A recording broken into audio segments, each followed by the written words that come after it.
PT Kalbe Farma bersama Teater Sanggar Cerita mempersembahkan serial sandiwara radio Babat Tanah Leluhur. Babat Tanah Leluhur. Apa yang telah terjadi? Mengapa beberapa orang-orangku bertempur sedemikian lemahnya? Mereka kelihatan kehilangan tenaga. Sebuah kisah kolosal dari tanah leluhur ratusan tahun yang silam di tanah Pasundan yang diwarnai dengan kekerasan, ambisi, keserakahan, iri dan dengki, serta cita-cita dan cinta anak manusia. Kau tidak akan kubiarkan untuk hidup lebih dari siang ini, anak sombong. Ya! Kecepatan geraknya tidak mungkin aku untuk menyebarkan Adijala Sukma secara utuh.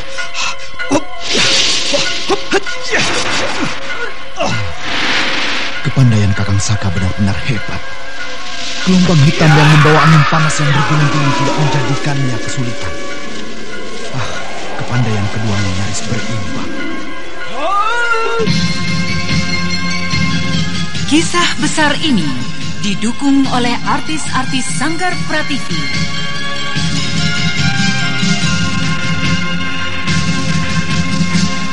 Babat Tanah Leluhur kali ini dalam episode ke-13 dengan judul Fajar Menyingsing di Bumi Mataram.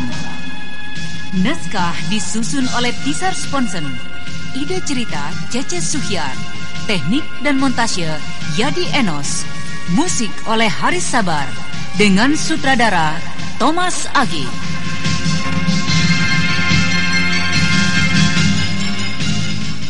Pada seri yang pertama ini menampilkan Eli Ermawati sebagai Anting Wulan, Chris Urspon sebagai Raden Sakapalwaguna, Wenda Lubi sebagai Resi Amista, Dedi sebagai Barong Geni, Billy Burhan sebagai Raden Sanjaya, Sunaryo sebagai Langkan, Hari Laksono sebagai Resi Wanayasa, dan pembawa cerita Neni Sumardi. Selamat menikmati.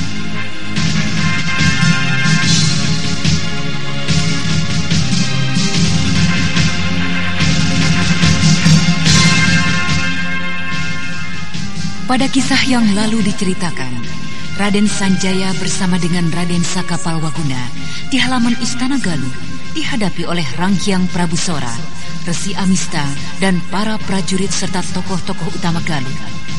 Suasana di halaman menjadi demikian tegangnya. Ranghyang Prabu Sora yang semula menjadi cemas, gelisah dan takut, kini justru menjadi berang, terlebih lagi bagi Resi Amista.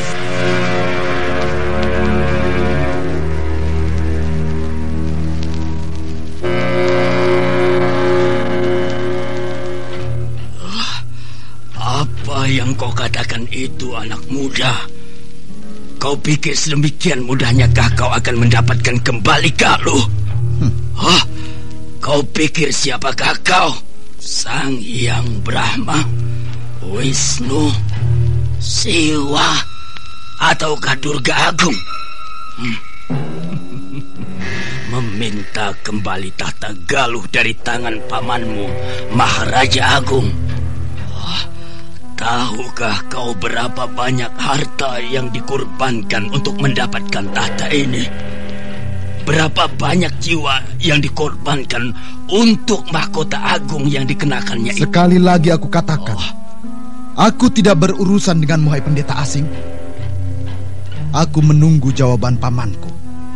Nah, bagaimana paman? Kau tidak akan mendapatkan semua itu, Sanjaya. Kedatanganmu mengunjungiku saat ini adalah memang satu karunia bagiku. Aku akan melenyapkanmu dari muka bumi ini. Aku akan melenyapkan duri yang selalu mengusik hatiku, mengusik ketenanganku. Kau harus lenyap. Kau harus mati hari ini di halaman ini. Amista, hamba tuanku. Hamba mengerti dan akan menyelesaikan pemuda sombong ini. Prajurit, tangkap dan bunuh kedua pemuda itu. Laksanakan perintah.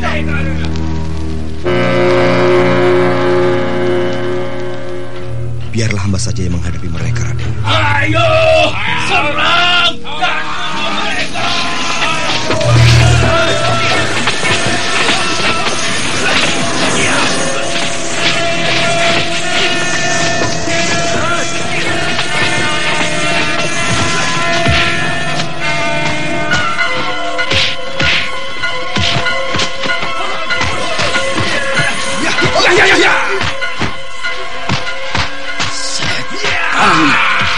Rupanya gua larang kembali yang mendalangi kekacauan ini.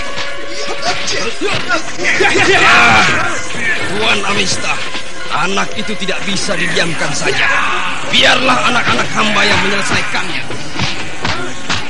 Hancur dan luluh lantakkan tubuh kedua anak muda itu. Jangan khawatir, Tuanku Amista. Hai Langkan, pimpin barisan 7 gelombang. Selesaikan anak muda itu. Baik, Guru. Mari adik-adikku, bersiaplah.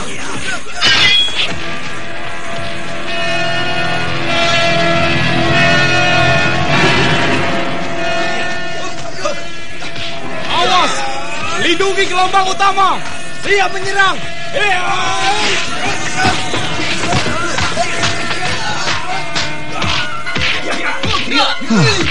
Agaknya mereka adalah saudara seperguruan dengan perwira kota Papayang yang bernama Carak Bandung. Akan tetapi kini mereka mengepung Kakang Saka dengan sebuah barisan yang tertata rapi. Kakang Saka bisa mendapat kesulitan menghadapi barisan 7 gelombang.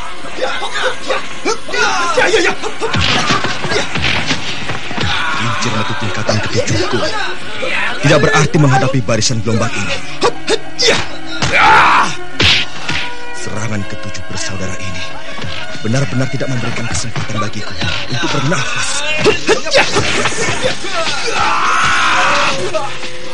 Aku akan mencoba menghadapi barisan ini dengan Aji Jala Sukma.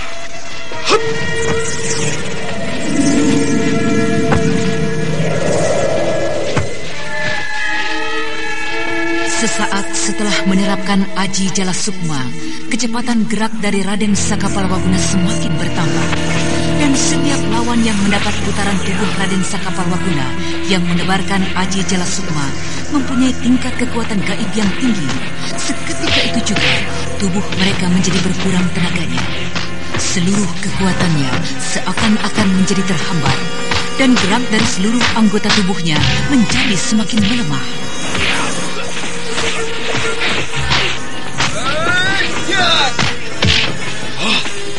Apa yang telah terjadi?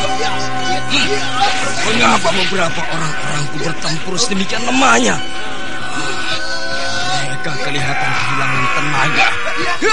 Setan alas! Agaknya terjadi sesuatu yang tidak beres dengan murid-muridku itu. Ajar! Kau benar, Ki Barong. Ada sesuatu yang tidak beres dengan murid-muridmu itu. Ya, lihatlah sekarang. 4 orang murid hamba dalam barisan itu menjadi semakin lemah. Aku harus membantu mereka.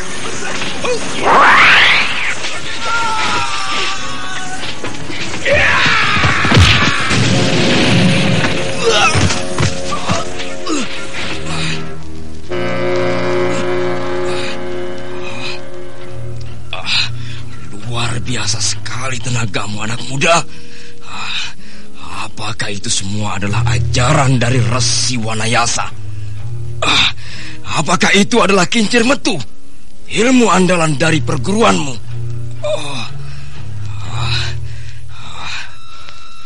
Kau tidak perlu tahu. Di sini, saat ini kita berhadapan untuk bertarung, bukan untuk saling berbincang-bincang ataupun bertutur sapa. Bocah sombong! Kau belum mengenal siapa aku, siapa kami. Kelak kau akan menyesal jika mengetahui siapa diriku ini. Bukankah kau dan orang-orangmu itu adalah gelandangan-gelandangan miskin dari ujung timur Pulau Jawa yang mencari makan? Kau mengerti siapa kami? Bukankah aku saat ini tengah menghadapi gelandangan dari Segoro Ireng? Bagus jika kau sudah mengerti. Sekarang bersiaplah untuk mampus. Aku akan menghancurkan tubuhmu dengan aji gelombang hitam dari Segoro Ireng.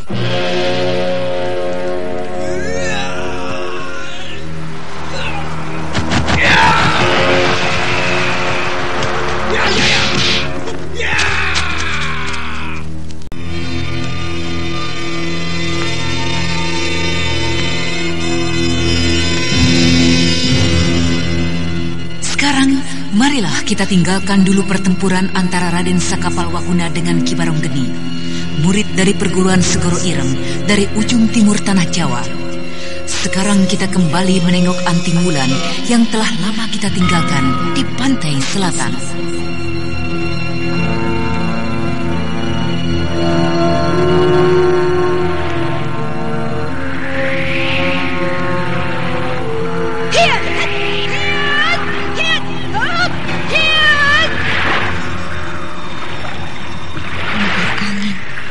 Menahan gelombang.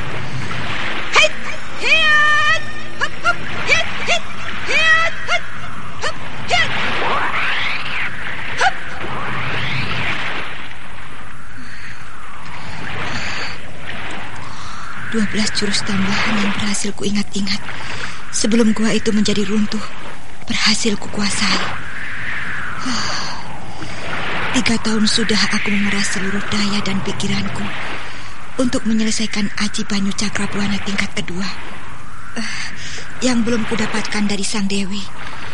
Jurus yang seharusnya aku selesaikan dalam waktu 6 bulan. Ya, mudah-mudahan aku tidak keliru menafsirkan semua gerak yang kuingat-ingat. Bagaimanakah dengan Kakang Saka? Apakah dia sudah semakin sempurna menguasai Aji Jala Sukma? Rasa penasaran dan rinduku untuk melihat Kakang Saka sudah semakin menjadi-jadi. Aku akan menjenguknya. Itu si Tunggul. Tunggul!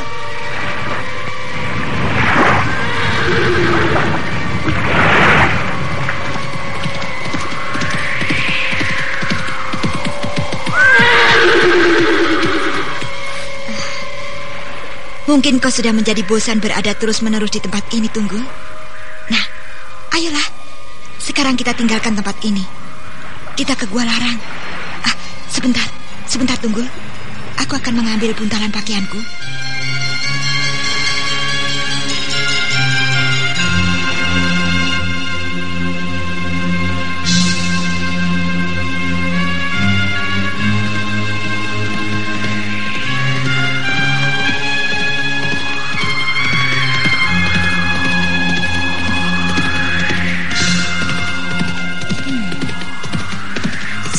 Beberapa purnama aku selalu menjenguknya. Tapi akhir-akhir ini rasa penasaranku untuk memecahkan jurus-jurus yang samar-samar kuingat membuatku tenggelam dan melupakannya. Aku akan melihat kemajuannya. Hiya! Ayo Tunggul, percepat larimu. Hiya!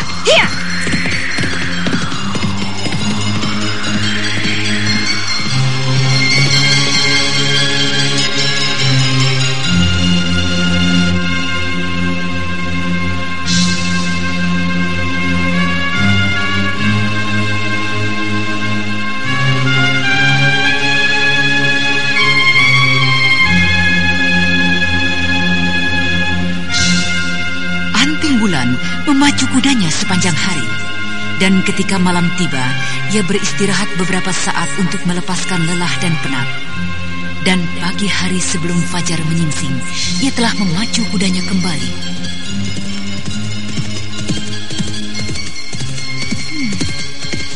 Mudah-mudahan sebelum tengah hari aku sudah tiba di Gua Larang. Hiya!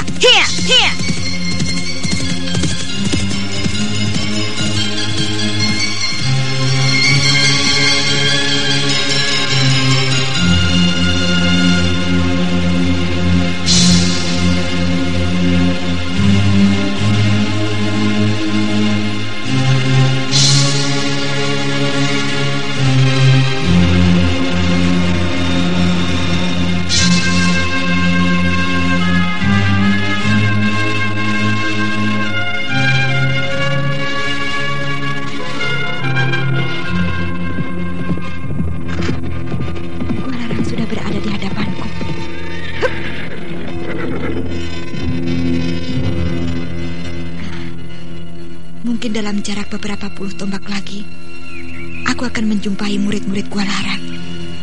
Sebaiknya aku turun saja dari kudaku. Ayolah tunggu, kita lebih mendekat lagi.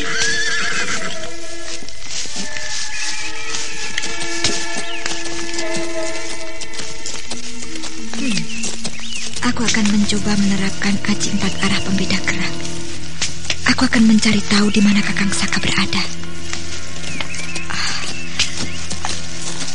Aku akan mencoba menerapkan aji di semak rimbun itu. Nah, mari Tunggul, kita ke sana.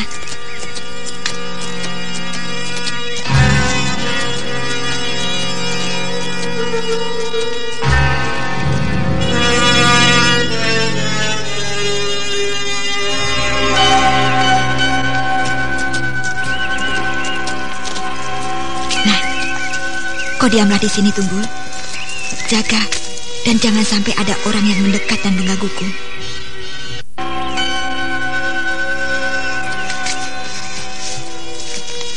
Nah, kau diamlah di sini, Tunggul. Jaga dan jangan sampai ada orang yang mendekat dan menggangguku. Nah, kukira tempat ini cukup aman.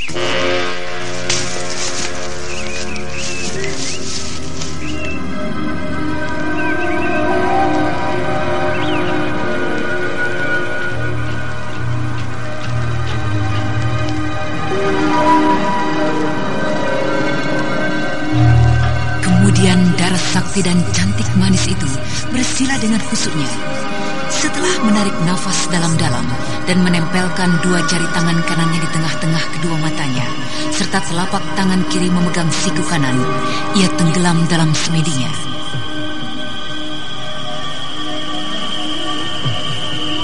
Perlahan-lahan, seluruh kekuatan saktinya menyebar ke seluruh saraf-saraf di tubuhnya. Dan ketika itu juga pendengarannya menjadi sedemikian pekanya, suara-suara di sekitarnya menjadi sedemikian jelasnya. Desau angin yang halus menderu, suara serangga kecil di rerumputan berderak bagaikan pohon yang roboh.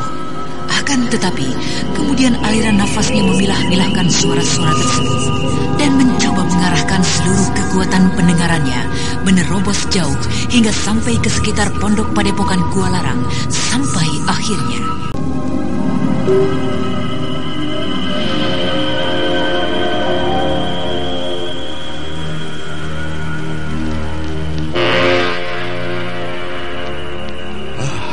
kau benar, Seta, Dampu.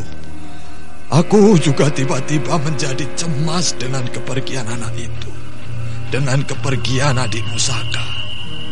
Aku jadi khawatir kepergiannya yang seorang diri itu dan melibatkan diri dalam urusan besar Raden Sanjaya. Berangkatlah segera kau ke sana. Berhati-hatilah. Kuasai diri kalian. Pelajari setiap keadaan sebelum bertindak dan mengambil keputusan. Akan saya patuhi semua pesan Eyang. Jika tidak ada lagi yang akan Eyang sampaikan, kami mohon pamit. Iya. Aku rasa sudah cukup. Berangkatlah. Semoga Dewata Agung, penguasa sumber air suci, melindungi kalian. Kami mohon pamit, Eyang. Selamat tinggal, Eyang.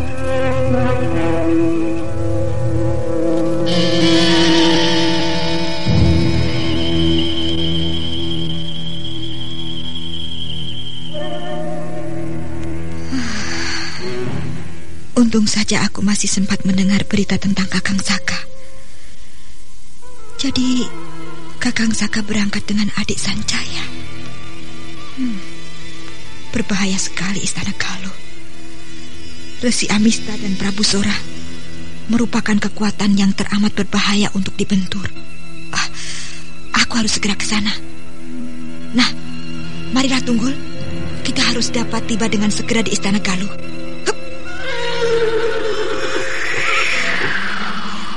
Hiya.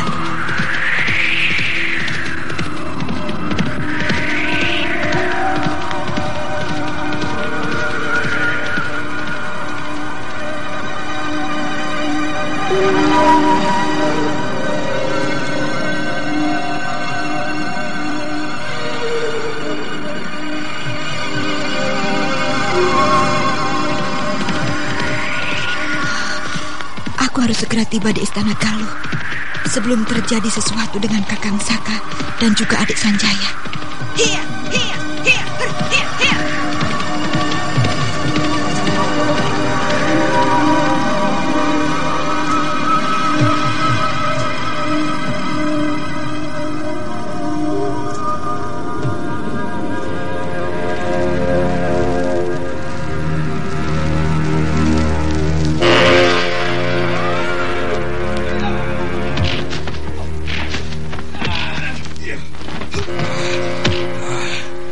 Kepandaianmu benar-benar hebat, anak muda. Aku benar-benar kagum kepadamu. Tapi untuk dapat mengalahkan aku, Baronggeni dari Segoro Ireng, hanyalah sebuah mimpi. Sekarang kau hadapilah jurus pamungkas dari Aji Gelombang Hitam.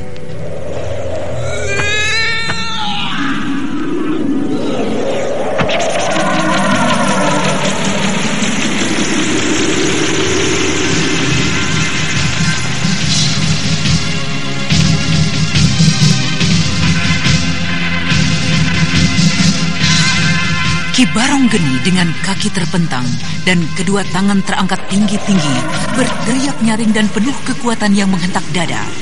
Seketika itu juga udara di sekeliling arena menjadi sedemikian panas membara dan teriakan dari Ki Baronggeni terus melengking menghentak dada. Puluhan prajurit-prajurit di pinggir arena mulai tumbang berjatuhan tidak sadarkan diri.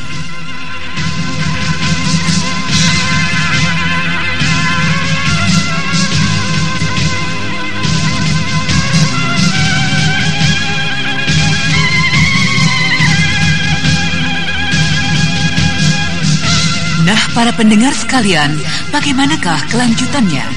Untuk mengetahui jawabannya, ikutilah kisah Babat Tanah Leluhur ini dalam episode ke-13, Fajar Menyingsing di Bumi Mataram, yang dipersembahkan oleh Bombat, Propel, dan Entrostop bersama Teater Sanggar Cerita di radio kesayangan Anda. Sampai jumpa.